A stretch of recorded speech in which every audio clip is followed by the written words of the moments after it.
Bienvenue à vous, ravi de vous retrouver pour un nouveau rendez-vous de Mélodie de ma vie. Alors aujourd'hui, dans Mélodie de ma vie, on est vraiment extrêmement content d'accueillir Jennifer Ayache. Jennifer, bonjour. Bonjour. Merci à vous d'avoir accepté cette invitation toute simple. Eh ben oui, mais très bien, merci à vous. Alors, le but du jeu, c'est de mieux vous connaître. Alors, pour mieux vous connaître, on avait deux possibilités. Soit vous faire parler de vous pendant une heure, mais je pense que ça vous aurait lassé au bout d'un moment. Soit vous faire parler des chansons, des artistes qui vous ont donné envie de faire ce métier, qui vous ont donné envie de devenir qui vous êtes. Alors, moi déjà, on va parler de votre album 001. Est-ce que c'est parce que Brassens a dit qu'à plus de deux, on était une bande de cons, que vous avez décidé de quitter Superbus et de vous mettre à votre propre compte? Ouais, peut-être.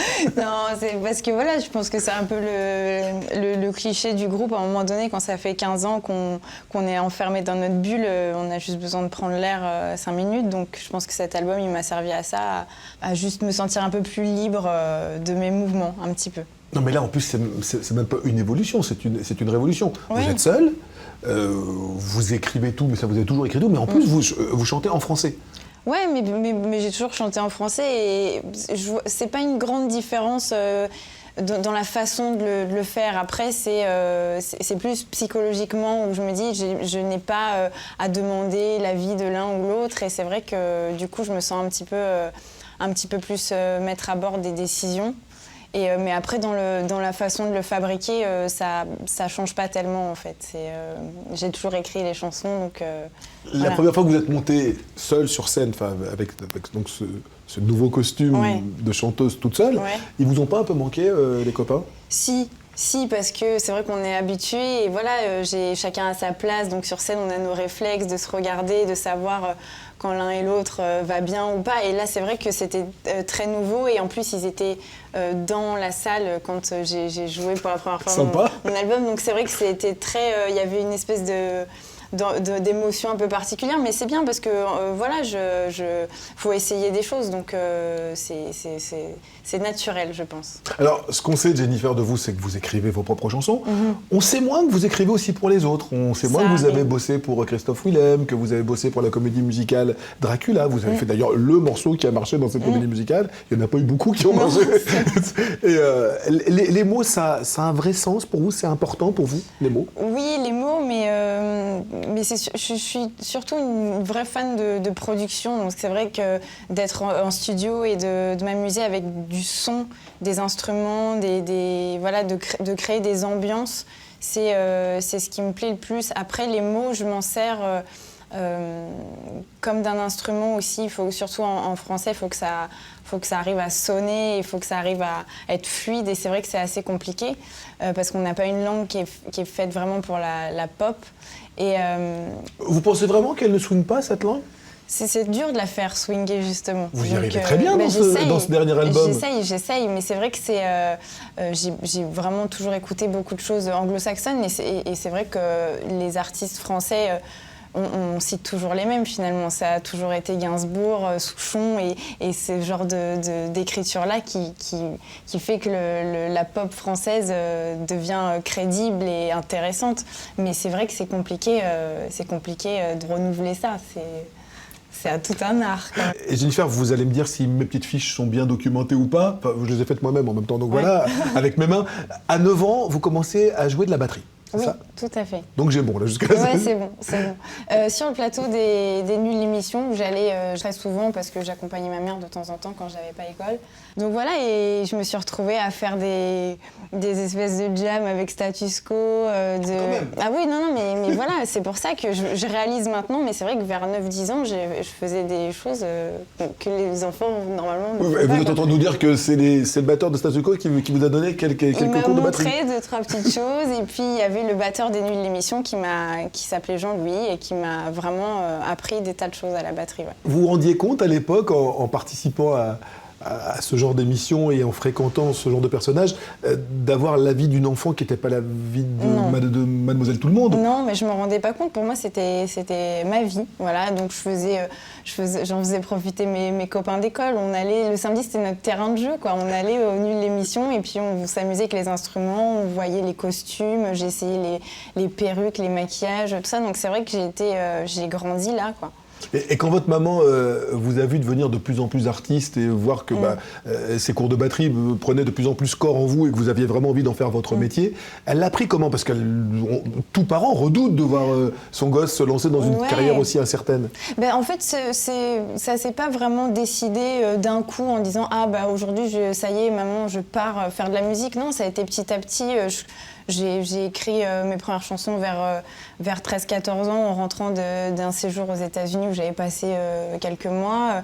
Pour vous perfectionner en anglais? Ouais, et puis j'étais à l'école là-bas et j'ai découvert plein de choses parce que c'est vrai que c'est un pays qui était un petit peu en avance sur ça et c'est vrai que les adolescents ont tous des groupes et c'était alors qu'en France c'était un petit peu plus tard qu'on est venu à ce phénomène un peu de bébé rocker mais c'est vrai il y a eu des groupes comme ça où ils avaient tous 14-15 ans mais quand je suis rentrée des États-Unis j'avais vécu ça en fait à l'école tout le monde avait son groupe et c'était très normal donc moi je me sentais un peu jeune pour le faire ici mais je me dis en même temps pourquoi pas. Vous êtes rentrée, vous avez dit allez hop, j'ai mon groupe. Voilà, je vais faire mon groupe. C'était plutôt jouer de la musique à ce moment-là ou vraiment chanter? C'était jouer de la musique. Chanter, je me suis toujours sentie pas obligée parce que évidemment j'y prends du plaisir, mais c'est vrai que c'était. Je me disais il faut bien que quelqu'un chante ce que j'écris, donc pour l'instant je vais le faire moi et puis on verra bien après. Mais j'avais surtout envie de monter une équipe de gens et de m'amuser avec eux et de jouer, quoi. Justement, ce terme « jouer », il est drôle, donc c'était la base, c'était d'écrire des chansons et de pouvoir jouer avec des gens. Et quand on a 14-15 ans, qu'on est une petite jeune fille et qu'on se retrouve avec des mecs tatoués, machin, on fait comment pour s'imposer et les tenir? Je sais pas. Vraiment, j'ai aucune idée. Je l'ai fait très naturellement. Je me suis pas tellement posé de questions. Autorité après, naturelle, donc. Non. On dirait pas, vous. Non, c'est pas de l'autorité. Je pense que justement, les filles, on a cet avantage-là, c'est de pouvoir faire passer les choses en douceur. Donc j'ai pas beaucoup usé d'autorité, mais de toute façon, voilà, c'est des garçons plus vieux parce que dans mon lycée, j'ai pas trouvé qui que ce soit pour jouer avec moi de mon âge. Donc finalement, je me suis retrouvée dans des studios de répétition à chercher des gens, des petites annonces, des fêtes où je faisais écouter mes démos et puis le groupe s'est monté petit à petit comme ça et de personnes qu'on m'a présentées à droite à gauche et puis voilà, mais c'était très naturel, j'ai pas réfléchi, quoi. Et justement, vous avez eu très très vite à cœur de vous confronter à un avis professionnel, vous disiez de montrer mes démos, vous vouliez savoir ce que les vrais en pensaient. Ouais, c'était important parce que justement je me disais si je veux commencer ce projet parce que j'avais 15 ans, mais j'étais quand même décidée, quoi. Déterminée. Donc, et donc je me dis, il faut bien que je me lance et que j'aille faire écouter et on me dira si c'est bien, si c'est pas bien, s'il faut que je recommence. Et donc j'ai vraiment fait écouter au maximum de gens et puis c'est arrivé sur le bureau de maison de disques et après, voilà, la suite. Et la détermination, on a l'impression que c'est quand même un mot qui vous caractérise assez bien. Ah oui, je lâche pas. Je lâche pas, c'est-à-dire que c'est... je pense que ça fait vraiment partie de ma vie. Enfin, faut pas lâcher. Dans les morceaux qui vous ont donné envie d'eux, il y a un truc moi, qui m'a beaucoup surpris, il y a One Step Beyond de Madness. Ouais. Excusez-moi, le ska, c'est la fin des années 70, vous étiez encore un projet amoureux à l'époque. Oui, c'est ça même pas.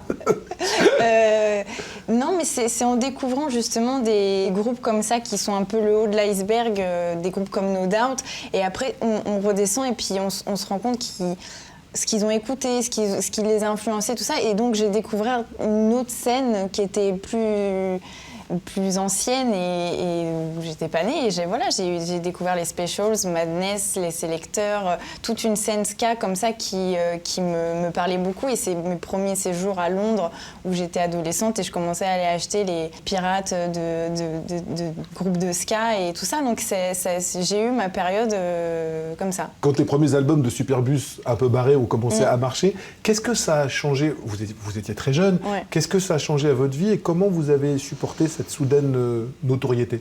C'était incroyable en fait de se rendre compte que je partais d'un petit truc dans ma chambre où j'avais fait un peu écouter comme ça juste pour essayer de monter un projet qui me donnait envie et puis que tout d'un coup on se retrouvait en concert partout et que c'était complet partout et qu'on voyait le truc grossir petit à petit. C'est fou quand il se passe ça.